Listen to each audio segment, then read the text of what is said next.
Hi viewers, இங்கே பாருங்களேன். இது எங்கள் வீட்டு தோட்டத்தில் இருக்க மாமரம் தாங்க.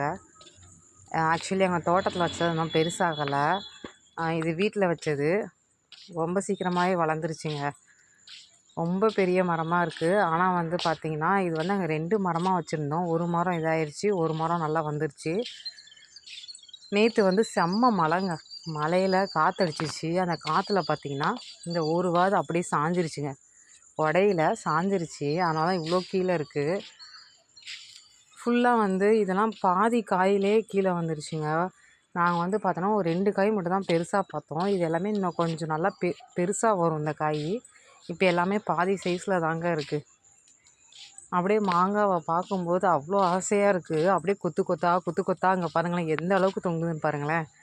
வெயிட்டு தாங்காமல் சாஞ்சிருக்குன்னா பாருங்கள், அப்போ இது எவ்வளோ காய் இருக்குதுன்னு பாருங்களேன்.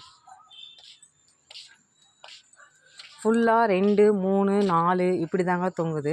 இன்றைக்கி வந்து சித்ரா பௌர்ணமி அப்படிங்கிறனால நாங்கள் விரதம் இருப்போம். அதுக்காக கொத்து கொத்தாக அப்படியே மாங்காய் பறித்தோம். அதில் வந்து ஒரு மாங்காய் ரொம்ப பெருசாக இருந்துச்சுங்க. அந்த மாங்காவை காமிக்கிறேன் பாருங்களேன்.